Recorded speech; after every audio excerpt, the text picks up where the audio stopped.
បាទជំរាបសួរអ្នកទាំងអស់គ្នាស្វាគមន៍មកកាន់ការសម្រាយសាច់រឿងនៃ Manga Kagurabashi របស់យើងបន្តទៀតរំលឹកការពិភាក្សាមុន Shiro បានយករួចខ្លួនចេញពីកណ្ដាប់ដៃនៃមេក្រុម Hisaku បានសម្រេចហើយបន្តមកគាត់ក៏មានបំណងចង់ធ្វើការសម្លាប់មេក្រុម Hisaku ចោលប៉ុន្តែមួយរំពេចក្រោយមកយើងបែរជាឃើញ Shiro ប្រើនៅ Black Lightning របស់គាត់ទម្លុះដើមឈើដើម្បីមកជួយ Haguri ទៅវិញអញ្ចឹងហើយនៅឥឡូវនេះដែរយើងមកធ្វើការបន្តសាច់រឿងត្រង់ចំណុចនេះទាំងអស់គ្នាហើយមុននឹងចូលទៅដល់ការសម្រាយសូមជួយ like វីដេអូនេះម្នាក់មួយអូខេអញ្ចឹងកុំឲ្យខាតពេលយូរតោះយើងឃើញថានៅត្រង់ចំណុចនេះ Shiro មិនត្រឹមតែទម្លុះដើមឈើនោះទេគឺគាត់បានវាយប្រហារទៅលើសូយ៉ាមួយដែរទៀតផង Haguri ឲ្យលឿនឡើងអូខេតោះពួកយើងនឹងទៅរកទ្វារនោះឥឡូវនេះចុះលោកបានចាត់ការម្នាក់នោះហើយមែនទេអត់ទេមានមនុស្សម្នាក់ទៀតទប់ទល់ជាមួយវាហើយកាន់មកដល់ខាងមេក្រុម Hisaku វិញមនុស្សដែលបានឈរពីក្រោយវាគឺគ្មាននរណាឆ្ងាយឡើយដែលនាងគឺជា Hiyuki នឹងឯងហើយមូលហេតុដែលនាងបានធ្វើដំណើរមកដល់ទីនេះគឺដោយសារតែនាងនិង Furaku បានចាត់ការពពួកសសរនៅខាងក្រៅដេកស្អាតបាត់អស់ទៅហើយឯងចង់ស្រួលខ្លួនជាងនេះអត់ចាំយើងជាអ្នកធ្វើឲ្យហើយនៅមុននេះបន្តិច Shiro បាននិយាយថាគាត់នឹងសម្លាប់វាគឺគាត់មិនមែនចង់សម្ដៅនៅក្នុងពេលនេះនោះទេគឺគាត់គ្រាន់តែធ្វើការសន្យាថានឹងធ្វើការសម្លាប់វាឲ្យបាននៅពេលក្រោយទេយើងគ្រប់គ្រាន់ហើយមើលទៅយើងគ្មានភារកិច្ចអ្វីនៅទីនេះទៀតឡើយទុកការងារទាំងអស់នេះឲ្យគ្រួសារសាសាណាមីចុះនៅគ្រានោះដែរវាក៏បានប្រើសសរីរត់ចេញពីទីនេះប៉ុន្តែ Hiyuki នឹងមិនទាន់អាចទៅណាបានឡើយពីព្រោះថានៅពេលនេះដែរមានសសរប៉ុន្មានអ្នកទៀតបានធ្វើការហុំព័ទ្ធនាងតែម្ដងឯងគឺជាក្រុមកាមូណាប៊ីមែនទេមែនយើងទេឯងច្រឡំមនុស្សហើយពួកយើងមិនខ្វល់ថាឯងគឺជាក្រុមរដ្ឋាភិបាលឬក៏មិនមែនឡើយឲ្យតែបុគ្គលម្នាក់ណាហ៊ានមករញ៉េរញ៉ៃនៅទីនេះពួកយើងត្រូវតែសម្លាប់ចោលឲ្យអស់កាត់មកដល់ក្នុងកម្មវិធីដេញថ្លៃវិញគ្រប់គ្នាមានការសប្បាយអរមែនតើដែលនៅពេលនេះដែរពួកគេកំពុងតែដេញថ្លៃយកនៅនារីម្នាក់ដែលត្រូវជាបងស្រីរបស់អ៊ីណាស៊ូម៉ាបន្ទាប់មកសាច់រឿងក៏បានកាត់ឲ្យយើងដឹងអំពីប្រវត្តិរបស់ Haguri និងប្អូនប្រុសរបស់គាត់ម្នាក់ទៀតដែលគេមានឈ្មោះថា Tenri ហើយ Kyora ពិតជាមានមោទនភាពមែនតើដែលមានវត្តមាន Tenri និង Haguri ដែលគាត់បានសង្ឃឹមថាក្មេងទាំងពីរនាក់នេះនឹងក្លាយទៅជាសសរទ្រូងនៃគ្រួសារសាសាណាមីនៅថ្ងៃអនាគតដោយសារតែឈាមជ័រនៃត្រកូលរបស់ពួកគេគឺសុទ្ធតែជាអ្នកខ្លាំងអញ្ចឹងហើយតាំងពីដើមមកគ្មានបុគ្គលណាម្នាក់អាចបញ្ឈប់ដំណើរការនៃកម្មវិធីដេញថ្លៃរបស់ពួកគេបានឡើយហើយក៏គ្មានបុគ្គលណាម្នាក់អាចយកឈ្នះក្រុមធូររបស់ពួកគេបានដូចគ្នាប៉ុន្តែចម្លែកអីភាពខ្លាំងក្លារបស់ពួកគេត្រូវបានរលាយនៅថ្ងៃដែល Shiro បានចូលមកតែម្ដងដូច្នេះហើយតើទ្វារនេះគេបើកយ៉ាងម៉េចទៅព្រមប្រាប់យើងឬមួយក៏ឯងចង់ខ្វាក់ភ្នែកដែលក្រោយមកយើងបានដឹងថាលោក Shiba បានផ្ដួលបងប្អូនទាំង3នាក់នេះបានបាត់ទៅហើយដែលមើលទៅការចាញ់របស់ពួកគេគឺមិនមែនជាការចាញ់ធម្មតាឡើយដោយសារតែលោក Shiba បានលេងពួកគេយ៉ាងចាស់ដៃតែម្ដងអញ្ចឹងអ្នកទាំងអស់គ្នាល្មមដឹងហើយថាសមត្ថភាពរបស់លោក Shiba គាត់ខ្លាំងប៉ុណ្ណាចង្រៃយោវាខ្លាំងមែនទែនល្អឯងចង់ដឹងពីវិធីបើកទ្វារនេះមែនទេរំលងសាកសពយើងសិនទៅយើងមិនអនុញ្ញាតឲ្យនរណាគេម្នាក់ចូលទៅដល់ទីនោះជាដាច់ខាតនៅគ្រានោះដែរដែលរងសម្ពាធពីលោក Shiba ខ្លាំងពេក Henry បានស្រមៃទៅដល់រឿងកាលពីអតីតកាលរបស់គាត់ខ្ញុំ Henry ហើយខ្ញុំមានបងប្រុសម្នាក់មានឈ្មោះថា Haguri ដែលគាត់មានអាយុលើខ្ញុំត្រឹមតែ1ឆ្នាំប៉ុណ្ណោះហើយតាំងពីក្មេងមកលោកឪពុកតែងតែនិយាយថាពួកយើងទាំងពីរនាក់គឺជាមនុស្សដែលពិសេសមែនទែនដែលតាមពិតទៅវាមិនអញ្ចឹងឡើយដោយបងប្រុសរបស់ខ្ញុំ Haguri គាត់គឺជាមនុស្សដែលមិនបានការម្នាក់ Henry ប៉ាពិតជាមានមោទនភាពលើឯងខ្លាំងណាស់កូនពិតជាស័ក្តិសមជាកូនរបស់ប៉ាមែននៅត្រង់ចំណុចនេះដែរយើងឃើញថា Henry ត្រូវបានមនុស្សជុំវិញខ្លួនក៏ដូចជា Kyora ធ្វើការកោតសរសើរតាំងពីគាត់នៅវ័យក្មេងមកម្ល៉េះដែលវាជាអ្វីដែលខុសប្លែកជាមួយនឹង Haguri ហើយការចាញ់នៅក្រោមដៃរបស់លោក Shiba បែបនេះគឺជារឿងមួយដែលធ្វើឲ្យគាត់មានក្តីអាម៉ាស់បំផុតអញ្ចឹងហើយនៅពេលនោះដែរ Henry ក៏សម្រេចចិត្តធ្វើនៅរឿងមួយនេះគឺជាអ្វីហ្នឹងវាគឺជាវត្ថុដែលបន្សល់ទុកពីសូជូគឺជារ៉ែដែល Tensiki យកវាទៅទុកចុះយើងជឿតែឯងនឹងត្រូវការវានៅថ្ងៃណាមួយប៉ុន្តែសូមប្រយ័ត្នផងនៅពេលដែលប្រើប្រាស់វាពីព្រោះថាវាអាចធ្វើឲ្យឯងស្លាប់បានក្នុងមួយរំពេច Henry ឆាប់យកអានេះទៅប៉ាបកគលវាឲ្យឯងហើយត្រូវតែការពារឲ្យដល់ទីបញ្ចប់ឬទេយើងឃើញថានៅពេលនោះ Henry ក៏បានប្រើប្រាស់នៅថ្ម Tensiki ដើម្បីជំនួយកម្លាំងរបស់គាត់តែម្ដង Henry កុំអីប៉ុន្តែចម្លែកអីក្រោយពីបានប្រើប្រាស់វារួច Henry មិនបានទទួលគ្រោះថ្នាក់អ្វីទេគឺថាខ្លួនប្រាណរបស់គាត់បានទប់ទល់ជាមួយនឹងថាមពលនៃ Tensiki បានសម្រេចខ្លួនប្រាណរបស់វាបានបញ្ចេញនៅ Spirit Energy ជាច្រើនចេញមកយើងមិនយល់ទៅសោះតែនេះគឺជាអ្វីទៅកម្លាំងមួយនេះវាដូចទៅនៅ Enchanted Blade ដែលនៅពេលនោះ Shiro ក៏មានអារម្មណ៍ដឹងដែរថាស្ថានភាពនៅកន្លែងរបស់លោក Shiba គឺមិនសូវស្រួលនោះទេហើយបំរុងនឹងទៅជួយលោក Shiba ទៅហើយស្រាប់តែ Soya វាបានងើបឡើងមកវិញអស់ពេលលេងទៀតហើយពួកឯងត្រូវតែស្លាប់ តាំងពីទួយរហូតមកដល់ធំខ្ញុំមិនដែលឃើញសូយ៉ាសៀរីខ្លាំងដោយនៅពេលនេះឡើយមើលទៅមិនសូវស្រួលទេឈៀរ៉ូឆាប់រត់ទៅមុនទៅទុកទីនេះខ្ញុំជាអ្នកចាត់ការប៉ុន្តែមិនបាច់ខ្វល់ពីខ្ញុំទេខ្ញុំដឹងថាធម្មពលនៃ Enchanted Blade Cloud Gadget សល់មិនច្រើនទៀតឡើយអញ្ចឹងហើយសូមលោករក្សាវាទុកដើម្បីជួយលោក Shiba ចុះដែលឥឡូវនេះដែរខ្ញុំនឹងធ្វើការទប់ទល់ជាមួយវាហើយតាមពិតទៅនៅមុននេះបើសិនជា Shiro ចង់សម្លាប់ Soya គឺគាត់អាចសម្លាប់បានបាត់ទៅហើយប៉ុន្តែដោយសារតែខ្លាច Hakuri ពិបាកចិត្ត Shiro គាត់មិនព្រមទម្លាក់ដៃឡើយដោយបែបនេះ Hakuri ក៏ស្ម័គ្រចិត្តនៅទីនេះដើម្បីទប់ទល់ជាមួយនឹង Soya តែម្ដងហើយនៅត្រង់ចំណុចនេះដែរសាច់រឿងក៏បានកាត់ឲ្យយើងដឹងអំពីប្រវត្តិរបស់គ្រួសារ Sassanami បន្តិចនៅថ្ងៃបុណ្យសពរបស់ពុក Shora ដែលត្រូវជាលោកតារបស់ Hakuri សមាជិកទាំងអស់គ្នាពិតជាមានការសោកសៅខ្លាំងមែនទែនហើយវាក៏ជាពេលមួយដែល Shora ត្រូវឡើងស្នងតំណែងមេគ្រួសារផងដែរចាប់ពីពេលនេះតទៅយើងនឹងបំពេញភារកិច្ចមួយនេះជំនួសលោកឪពុកយើងឃើញថាសមាជិកដែលត្រូវឡើងបន្តវេនជាមេគ្រួសារគឺសុទ្ធតែត្រូវបានទទួលនៅស្រោមមុខមួយនេះហើយស្រោមមុខមួយនេះវាបានផ្ដល់ធម៌ពលឲ្យម្ចាស់វាមានសមត្ថភាពនៅក្នុងការគ្រប់គ្រង Storehouse ទាំងមូលតែម្ដងប៉ុន្តែអ្វីដែលយើងត្រូវដឹងគឺថាស្រោមមុខមួយនេះវាបានបន្តវេនជាច្រើនចំនួនរួចមកហើយ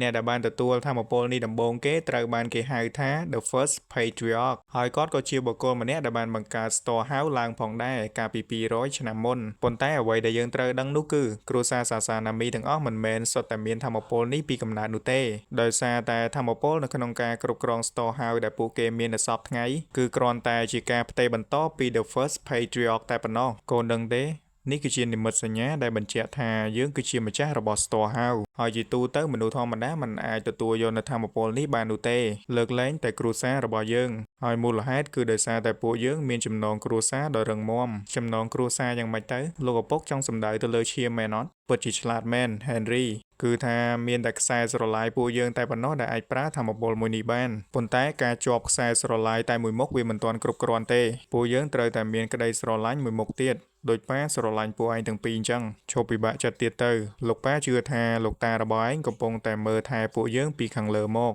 ហើយកាត់មកដល់ខាងរបស់ Shiro បន្តទៀតនៅពេលនេះ Soya វាបានបញ្ចេញទឹកមុខស៊ីរាខ្លាំងមែនទែនគ្រប់គ្រាន់ហើយ Hakuri មើលទៅបងមិនអាចជួយឯងបាននោះទេមើលទៅឯងខ្លាចជាបែបនេះតាំងពីថ្ងៃដែលនារីម្នាក់នោះបង្វក់ឯងម្លេះយើងឃើញថានៅពេលនោះដែរ Hakuri មិនបានកំសាកខ្លាចស្លាប់ដូចជារាល់ដងទៀតឡើយដែលគាត់បានដេញឲ្យ Shiro ចាក់ចេញពីទីនេះតែម្ដងហើយ Shiro គាត់ក៏មានអារម្មណ៍ថាស្ទាក់ស្ទើរដូចគ្នាប៉ុន្តែដោយសារតែ Hakuri គាត់ដាច់អហង្ការខ្លាំងពេក Shiro ក៏សម្រេចចិត្តចេញទៅតែម្ដងយើងបដូរជីវិតជាមួយនឹងឯងហើយបញ្ចប់រឿងរបស់ពួកយើងនៅក្នុងពេលនេះតែម្ដងទៅកាត់មកដល់ខាងរបស់លោក Shiba វិញក្រោយពេលដែល Henry បានប្រើប្រាស់នៅ Raiden Tenseki រួចកម្លាំងសិស្សសេរីរបស់គាត់ពិតជាកើនខ្លាំងមែនទែនសូម្បីតែលោក Shiba គាត់ក៏មិនច្បាស់ថានឹងអាចយកឈ្នះការប្រយុទ្ធមួយនេះបានឬក៏អត់ដូចគ្នាហើយនៅភ្លាមនោះដែរ Henry ក៏បានស្ទុះមកវាយប្រហារលោក Shiba តែម្ដងហើយល្បឿនរបស់ Henry ពិតជាលឿនខ្លាំងមែនទែនរហូតដល់លោក Shiba ស្ទើរតែគេចមិនទាន់ដែលគ្រាន់តែកម្លាំងរបស់ Henry វាយប្រហារទៅលើលោក Shiba អំបញ្ញមិញនេះវាបានធ្វើឲ្យឥតនៅខាងក្រោមខ្ទេចអស់រលីង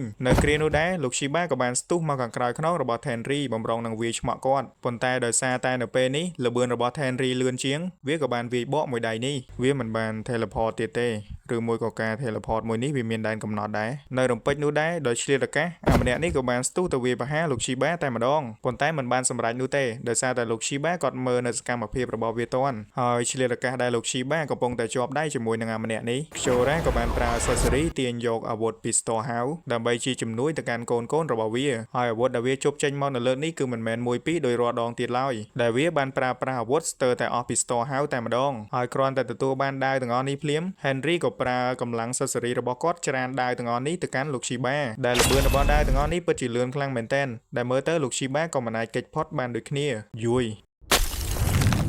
វាតែស្ថិតនៅក្នុងស្ថានភាពដ៏គ្រោះថ្នាក់ទៅហើយ Shiro បានបង្ហាញខ្លួនជួយលោក Shiba ទាន់ដែលគាត់បានប្រើប្រាស់ស្គៀយួយនៃ Enchanted Blade Cloud Gadget ដើម្បីទប់ទល់ជាមួយនឹងដាវទាំងអស់នេះមិនដែរទាន់ពេលល្អអត់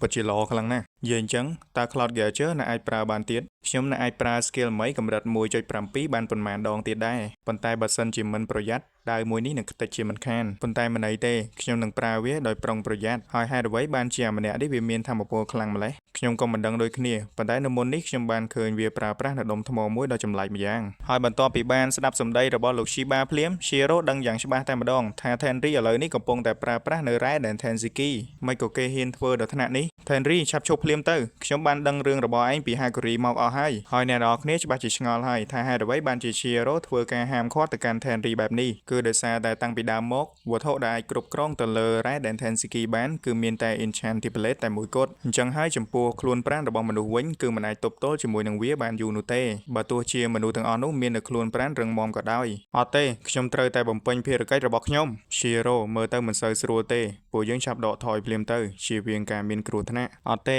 បើសិនជាវាចង់បែបនេះខ្ញុំនឹងបំពេញបំណងរបស់វាហើយកាត់មកម្ខាងទៀតវិញនៅពេលនេះសូយ៉ានិងហាការីបានធ្វើការប្រយុទ្ធគ្នាយ៉ាងសាហាវមែនទែនខ្ញុំគ្រាន់តែចង់ដើរតាមនៅបុគ្គលដែលនាំខ្ញុំទៅផ្លូវត្រូវតែប៉ុណ្ណោះហើយសាច់រឿងក៏បានកាត់ឲ្យយើងដឹងអំពីរឿងរ៉ាវដែលបានកើតឡើងនៅក្នុងរយៈពេលប៉ុន្មានខែមុនពេលដែលកម្មវិធីដេញថ្លៃ Rakusa Ichi ត្រូវបានចាប់ផ្ដើមឡើងនៅទីតាំងឃ្លាំងមួយដែលមានចម្ងាយពី300គីឡូពីកន្លែងរស់នៅនៃគ្រួសារសាសាណាមីមានមនុស្សជាច្រើនដែលត្រូវបានគេចាប់យកមកឃុំទុកនៅទីនេះហើយក្រោយមកយើងក៏បានដឹងថាកន្លែងនេះគឺជាកន្លែងផ្ទុករបស់បណ្ដោះអាសន្នរបស់ពួកគេមុននឹងបញ្ជូនទៅ Store House ហើយនៅពេលនោះ Hakuri ក៏ត្រូវបានឪពុករបស់គាត់បញ្ជូនឲ្យមកធ្វើការនៅទីនេះជាលើកដំបូងផងដែរមិនក៏សល់ទៀតហើយហេតុអ្វីបានជានាងមិនព្រមញ៉ាំអ្វីសោះអញ្ចឹងប្រសិនជានាងនៅតែបន្តធ្វើបែបនេះទៀតនាងប្រកាសជាស្លាប់មិនខានខ្ញុំមិនខ្វល់ទេតាំងពីត្រូវបានគេចាប់មកខ្ញុំដូចជាស្លាប់ទាំងរស់ទៅហើយមិនមែនជាអ្វីដែលនាងអាចសម្រេចចិត្តបានដោយខ្លួនឯងទេនាងគឺជាតំណែងដ៏មានតម្លៃរបស់ពួកយើងហើយខ្ញុំត្រូវតែប្រកាសថានាងត្រូវតែញ៉ាំបានគ្រប់គ្រាន់មុនពេលដែលកម្មវិធីដេញថ្លៃ Rakusa Ichi ត្រូវបានមកដល់នៅ3អាទិត្យទៀតពួកយើងនឹងបញ្ជូននាងទៅ Store House ហើយមុនពេលនោះមកដល់ខ្ញុំត្រូវតែប្រកាសថានាងនឹងមិនស្លាប់ហើយបើទោះជានាងមិនព្រមញ៉ាំអ្វីសោះក៏ដោយខ្ញុំនឹងបង្ខំនាងឲ្យញ៉ាំហើយបើសិនជាបង្ខំនាងមិនបានទេខ្ញុំនឹងព្យួរសារ៉ូមទៅកាន់នាងគឺធ្វើយ៉ាងណាមិនឲ្យនាងស្លាប់បានឡើយដែលនេះគឺជាការងាររបស់ខ្ញុំបើខ្ញុំចូលរួមការញ៉ាំអាហារជាមួយនឹងអ្នកផ្សេងទៀតប្រហែលជាធ្វើឲ្យខ្ញុំសប្បាយចិត្តជាងនេះធ្វើអញ្ចឹងយ៉ាងម៉េចនឹងកើតថាមពលតកដែលបញ្ចេញពីខ្លួនប្រាណរបស់នាងនឹងធ្វើឲ្យប៉ះពាល់ទៅដល់អ្នកដទៃខ្ញុំមិនមែនចង់ឲ្យលោកដោះលែងខ្ញុំចេញទៅខាងក្រៅណាខ្ញុំគ្រាន់តែចង់បានមនុស្សម្នាក់មកកំដរខ្ញុំអំឡុងពេលដែលខ្ញុំញ៉ាំអាហារតែប៉ុណ្ណោះនៅគ្រានោះដែរនារីម្នាក់នេះគ្រាន់តែចង់ឲ្យ Hakuri មកកំដរនាងនៅក្នុងពេលញ៉ាំអាហារតែប៉ុណ្ណោះហើយ Hakuri ក៏មានអារម្មណ៍ថានារីម្នាក់នេះចម្លែកផងដែរប៉ុន្តែដោយសារតែចង់ឲ្យនាងព្រមញ៉ាំអាហារគាត់ត្រូវតែព្រមធ្វើតាមបន្ទាប់ពីបានញ៉ាំអាហាររួចនារីម្នាក់នោះក៏បានសង្កេតឃើញថាដៃរបស់ Hakuri កំពុងតែមាននៅរបួសតែដៃរបស់លោកកើតអីហ្នឹងលោកត្រូវបានគ្រួសាររបស់លោកធ្វើបាបមែនទេមិនខុសទេវាគឺជាទង្វើរបស់បងប្រុសខ្ញុំប៉ុន្តែមិនអីទេទាំងនេះគឺជារឿងធម្មតាហើយសម្រាប់ខ្ញុំមិនក៏ថាមិនអីមើលខ្ញុំមើលបន្តិចមើលនៅគ្រានោះដែរនាងក៏បានប្រើធម្មពលសិស្សរីតករបស់នាងព្យាបាលទៅកាន់ Hakuri តែម្ដងហើយនាងក៏បាននិយាយទៅកាន់ Hakuri ថាពួកយើងទាំងពីរនាក់គឺមិនខុសគ្នាប៉ុន្មាននោះទេអញ្ចឹងហើយតើ Hakuri នៅបន្តទ្រាំដល់ពេលណាទៀតតោះយើងឆាប់រត់ចេញពីទីនេះទាំងអស់គ្នាតែម្ដងទៅតើនាងចង់បោកខ្ញុំមែនអត់ពិតជាឆ្លាតមែនខ្ញុំគ្រាន់តែមានអារម្មណ៍ល្អនៅពេលដែលបាននៅជាមួយនឹងលោកតែប៉ុណ្ណោះហើយបើសិនជាថ្ងៃណាមួយលោកបដូរចិត្តចង់ចាកចេញពីទីនេះកុំភ្លេចនាំខ្ញុំទៅជាមួយលោកផងណាពីព្រោះថាខ្ញុំអាចបង្រៀនលោកពីរបៀបរស់នៅរបស់មនុស្សនៅខាងក្រៅបានឈប់និយាយភ្លាមទៅនៅទីនេះពួកយើងមិនមែនដូចគ្នាទេនាងគឺជាតំណែងហើយខ្ញុំគឺជាម្ចាស់ហើយមូលហេតុដែលខ្ញុំព្រមនិយាយជាមួយនាងដោយសារតែខ្ញុំចង់ឲ្យនាងញ៉ាំអាហារតែប៉ុណ្ណោះប៉ុន្តែយ៉ាងណាក៏ដោយគ្រួសាររបស់លោកនៅតែធ្វើបាបលោកដដែលហ្នឹងកុំបន្ទោសពួកគេអីនេះគឺជាកំហុសរបស់ខ្ញុំទេដែលខ្ញុំវាមិនមានប្រយោជន៍ឥឡូវនេះឆាប់ញ៉ាំភ្លាមទៅហើយបន្ទាប់ពីចំណាយពេលជាមួយគ្នាអស់រយៈពេលប៉ុន្មានថ្ងៃពួកគេចាប់ផ្ដើមយល់ចិត្តគ្នាបន្តិចម្ដងហើយចំពោះ Hakuri វិញក៏ត្រូវបានសូយ៉ាធ្វើបាបជារឿយៗផងដែរប៉ុន្តែដោយសារតែមាននារីម្នាក់នេះនៅទីនេះនាងក៏បានជួយព្យាបាលរបួសឲ្យគាត់ហើយសាច់រឿងក៏បានកាត់មកដល់រយៈពេល1ថ្ងៃមុនពេលដែលនារីម្នាក់នេះត្រូវគេបញ្ជូនទៅកាន់ Store House យើងឃើញថានៅថ្ងៃនោះដែរ Hakuri ត្រូវបានបងប្អូនរបស់គាត់ធ្វើបាបខ្លាំងមែនទែនរហូតមាននៅរបួសពេញខ្លួនហើយវាក៏ជាថ្ងៃដែល Hakuri គាត់ព្រមបញ្ចេញនៅអារម្មណ៍ពិតប្រាកដរបស់គាត់ប្រាប់ទៅកាន់នារីម្នាក់នេះផងដែរដែលឥឡូវនេះដែរ Hakuri គាត់ព្រមទទួលស្គាល់ហើយថាពួកគេទាំងពីរនាក់គឺគ្មានអ្វីខុសគ្នានោះទេ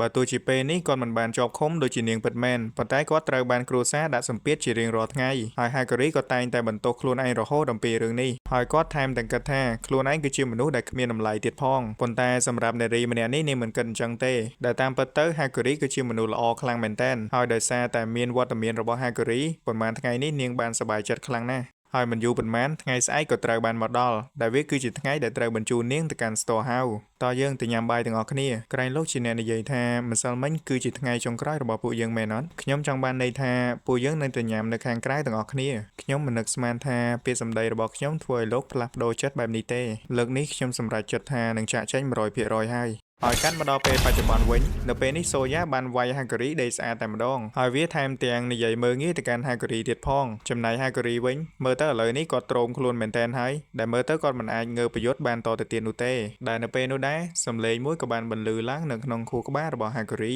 ទោះជាយ៉ាងណាក៏ឯងមិនអាចតាមទាន់សមត្ថភាពបងប្រុសរបស់ឯងបានដែរហើយសាច់រឿងក៏បានត្រឡប់ថយក្រោយវិញនៅពេលដែលហាហ្គរីបំរុងនឹងចាក់ចេញជាមួយនឹងនារីម្នាក់នោះសុំទោសដែលឲ្យនាងចាំយូរតើយើងតើនាងចង់ធ្វើអីហ្នឹងយ៉ាងណាក៏ដោយខ្ញុំនៅតែជាតំណែងដដែលត្រូវទេអត់ទេខ្ញុំមានន័យថា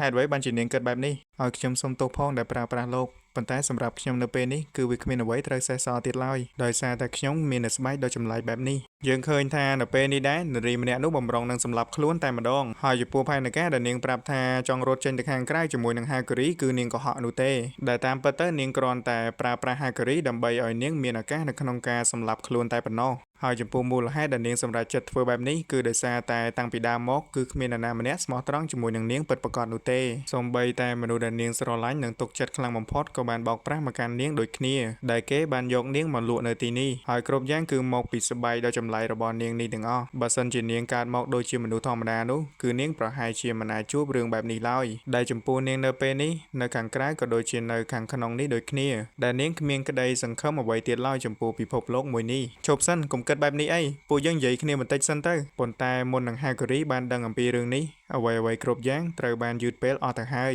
ដោយសារតែការស្លាប់របស់នាងហាហ្គរីក៏បានសម្រេចចិត្តចាកចេញពីក្រុមគ្រួសារសាសាណាមីតែម្ដងដោយហាហ្គរីបានគិតថាគាត់ខ្លួនឯងនឹងកម្មវិធីដេញថ្លៃរ៉ាគូសាអ៊ីឈីគឺជាដើមហេតុដែលធ្វើឲ្យនាងសម្លាប់ខ្លួនស្របពេលជាមួយគ្នានេះដែរនៅពេលបច្ចុប្បន្នវិញសូយ៉ាវាបានប្រើសិស្សរីវាយប្រហារទៅលើហាហ្គរីបន្ថែមទៀតហើយបន្ទាប់មកដោយគិតថាហាហ្គរីបានបាត់បង់ជីវិតហើយវាក៏សម្រេចចិត្តចាកចេញទៅរៀបតែនឹងដើរចេញទៅសូយ៉ាក៏បានសង្កេតឃើញមានរបស់ចម្លែកម្យ៉ាងបានលេចឡើងនៅទីនេះហើយគ្រាន់តែឃើញនៅវត្ថុមួយនេះភ្លាមសូយ៉ាវាស្គាល់យ៉ាងច្បាស់តែម្ដងដែលនេះគឺជាវត្ថុដែលសូយ៉ាវាធ្លាប់បានប្រើប្រាស់ដើម្បីធ្វើទរណកម្មទៅលើហាហ្គរីកាលពីមុនប៉ុន្តែអ្វីដែលចម្លែកនោះវត្ថុនេះនៅពេលបច្ចុប្បន្នវាគួរតែមានទីតាំងនៅក្នុង store house ហើយឥឡូវនេះវាបែរជាមានវត្តមាននៅទីនេះទៅវិញដែលសូយ៉ាវាពិតជាមានការងើងឆ្ងល់ចំពោះរឿងនេះមែនទែនប៉ុន្តែនៅរំពេចនោះចំហាយដ៏គួរឲ្យខ្លាចមួយក៏ត្រូវបានកើតមានឡើងដែលវាគឺជាកម្លាំងសិស្សរីដែលសាយភាយចេញពីខ្លួនរបស់ហាហ្គរីនឹងឯងអូខេអ្នកនរគ្នាអញ្ចឹងសម្រាប់ manga ការការ៉ាបាឈីរបស់យើងនៅភាគនេះខ្ញុំសូមចប់ត្រឹមប៉ុណ្ណឹងហើយខ្ញុំពិតជាសូមទោសអ្នកនរគ្នាមែនតើដែលអាទិត្យនេះអត់បានធ្វើតាមសន្យា